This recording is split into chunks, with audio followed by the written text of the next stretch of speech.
Next topic है exercise 3.2 से हमने लिया है। ये क्वेश्चन नंबर 2 से स्टार्ट है। फर्स्ट को आप छोड़ दें, 2 से ही स्टार्ट कर लें। उसमें आपने इन्वर्स फाइंड करना है। इन्वर्स भी आपने पिछली क्लासेस में देखा होगा। इन्वर्स का फार्मूला आपको पता है कि इन्वर्स का फार्मूला होता है जी, कोई भी मैट्रिक्स हो उसका इन्वर्स ऐसे होता है, A inverse is equal to 1/, determinant of A into adjoint of ए।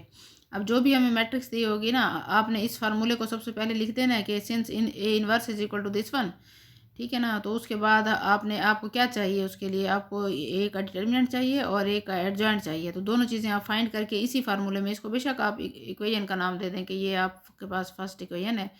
जब आप डिटर्मिनेंट फाइंड कर लें और एडजॉइंट फाइंड कर लें तो फिर आप इसी के अंदर डाल दीजिएगा वैल्यूज़, आपके पास आंसर आ जाएगा। ठीक हो गया। अब देखें गिवन क्या है, हमें ये मैट्रिक्स दी गई है। आपने उस मैट्रिक्स का यही कि इन्वर्स के लिए हमें चाहिए डिटर्मिनेंट और एडजॉइंट, तो आप पहले फार्मूला लिखा करें, फिर उसके बाद आप डिटर्मिनेंट फाइंड करें। डिटर्मिनेंट कैसे फाइंड करते हैं कि इसको इससे मल्टीप्लाई कर देते हैं AD, फिर इसको इससे मल्टीप्लाई कर देते हैं BC और उसका माइनस ले लेते हैं। दोबारा देख लें क्या करते हैं। डिटर्मिनेंट लेने के लिए कि पहले इसको इसको इसके साथ मल्टीप्लाई कर दें A और D को, तो ये AD आ गया। फिर आप B और C को मल्टीप्लाई करके माइनस कर दें जो भी आए। अब ये हमारा फार्मूला है। अब आपने जो नंबर्स आए हैं आपके पास, तो उससे देखें पहले आप 3 और 1 को मल्टीप्लाई कर दें, क्या आ जाएगा 3 1 आर 3। देन आप माइनस का साइन लगाएंगे, ये माइनस का साइन लगा हुआ है, ठीक है। और फिर आप इसको इस तरह मल्टीप्लाई करके माइनस कर देंगे, तो 2 और -1 को मल्टीप्लाई करें तो -2 आता है। तो अगेन ये 3 -2 और ये दरम्यान में माइनस है वो मिलके +2 बना देंगे, तो ये आपके पास 3 और 2 क्या हो जाएगा, ये 5 आ जाएगा। ये हमारा आंसर आएगा। अब हमारा एडजॉइंट क्या होता है। एडजॉइंट आपको बताऊं कि एडजॉइंट ये होता है कि आपने जैसे यहाँ पे ये था ना, ये इनको आपने जगह चेंज कर देनी है, यानी 3 1 की जगह आ जाएगा, 1 3 की जगह ले लेगा। तो हमारे पास देखें, दोबारा आप देख लें इसको कि ये जो 3 है इसने जगह 1 की ले ली। ये आप यहाँ पे आ जाओ, ये आ गया। और ये जो 1 था, 1 की जगह पे ऊपर वाला 3 आ गया, ये आ गया। और जो इस तरफ वाले ये वाले होते हैं एलिमेंट्स, ये अपने साइन चेंज कर जाते हैं। ये देखें यहाँ -1 था, ये तो यहाँ आके +1 हो गया, और ये +2 था तो ये -2 बन गया, ठीक है।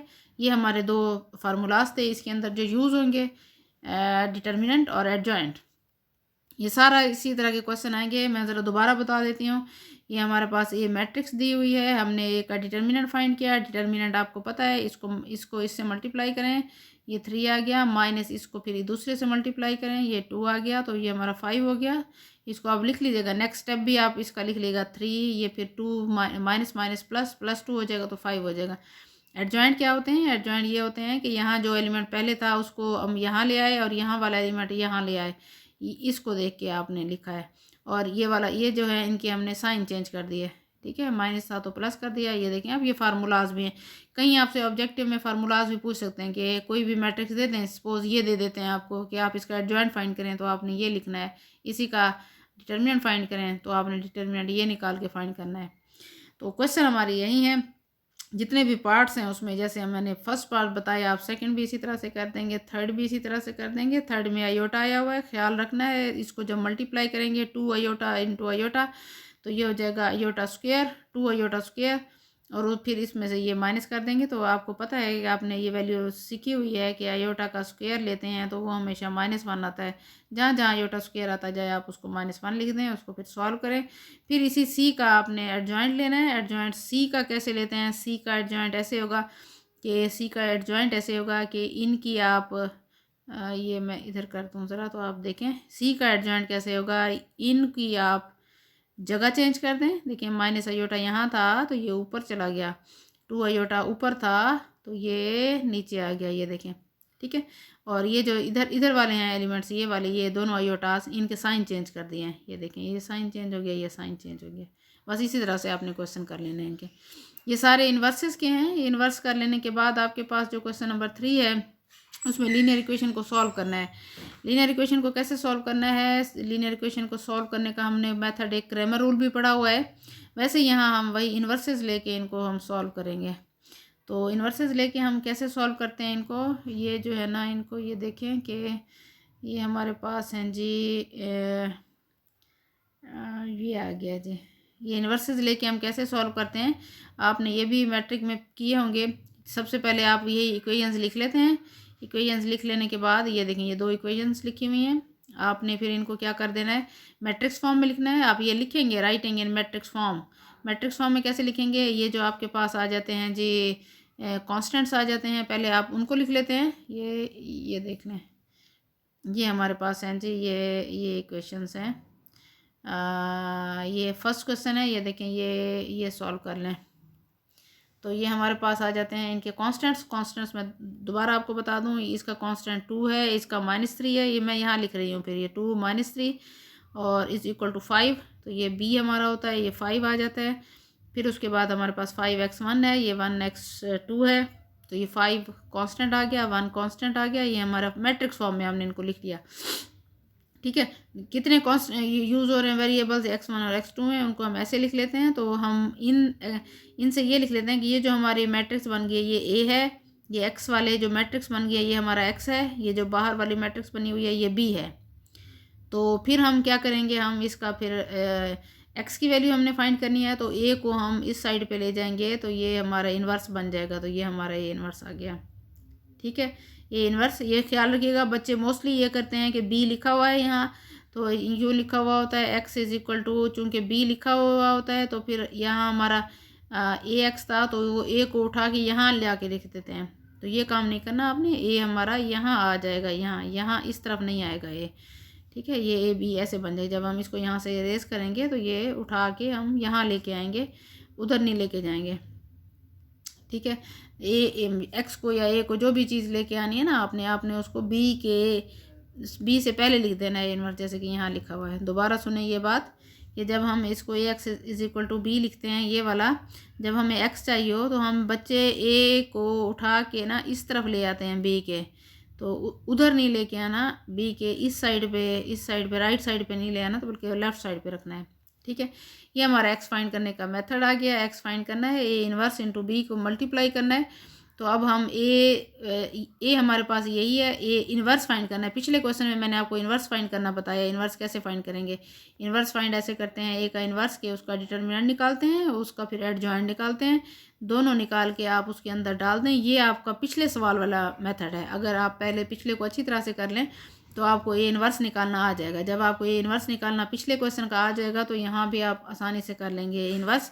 तो जब ये इन्वर्स आपका आ जाएगा, ये ए इन्वर्स की वैल्यू डाल दी आपने, और बी कौन था, ये हमारा ऊपर बी है, ये हमारा ऊपर बी है, ये वाला 5 और 1 4 वाला।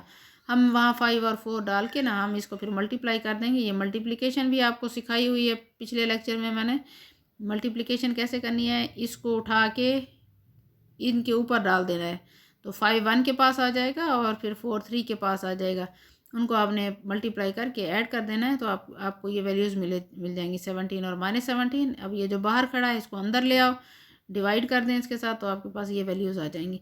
अच्छा, जब ये वैल्यूज़ निकाल लें ना आप लोग, तो इसको चेक करने का भी एक मेथड है कि आया आपने वैल्यूज़ ठीक निकाली हैं या नहीं निकाली हैं। तो अब यहाँ आपके पास x1 1 आता है, x2 -1 आता है। यही वैल्यूज़ आप इसके अंदर डाल दें, ये जो आपको गिवन ये वाली है इक्वेशन या ये वाली है, इनमें से किसी में भी डाल दें। देखें, जब मेरे पास मैंने कहा x1 की वैल्यू 1 आई है, आप इसको चेक कर सकती हैं। 2 × 1 -3 × x2 की वैल्यू -1 आई है, तो इसको आप सॉल्व करें तो ये आ जाएगा 2 माइनस और माइनस प्लस, ये आ जाएगा 3 दैट इज़ इक्वल टू 5। ये देखें, यहाँ इस तरफ भी हमारा 5 है और ये भी 5 आ गया। इसका मतलब है आपने आंसर ठीक निकाला हुआ है। अगर आपका इससे नहीं निकलता तो इसका मतलब है फिर आप इसको चेक करेंगे कि आपने कहाँ से गलती की है।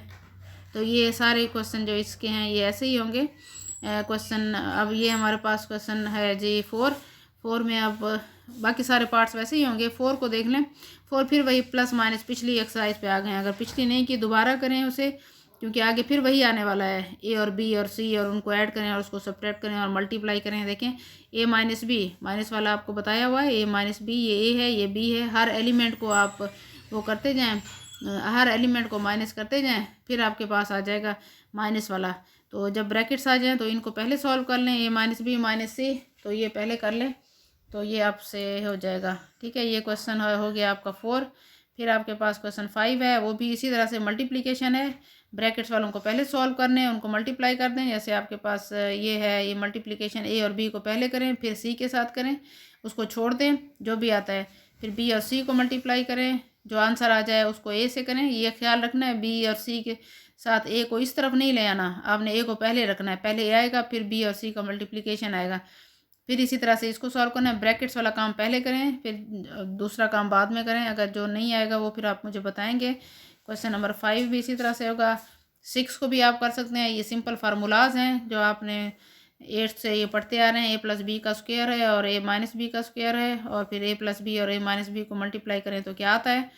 अच्छा, वहाँ ये होता है हमारे पास नंबर्स होते हैं, नंबर्स में हमारे पास ए नंबर को ऐसे मल्टीप्लाई करें जैसे हम 2 को 5 के साथ करते हैं या फिर 5 को 2 के साथ मल्टीप्लाई करते हैं, आंसर दोनों का सेम ही आता है 10। ये नंबर्स होते हैं।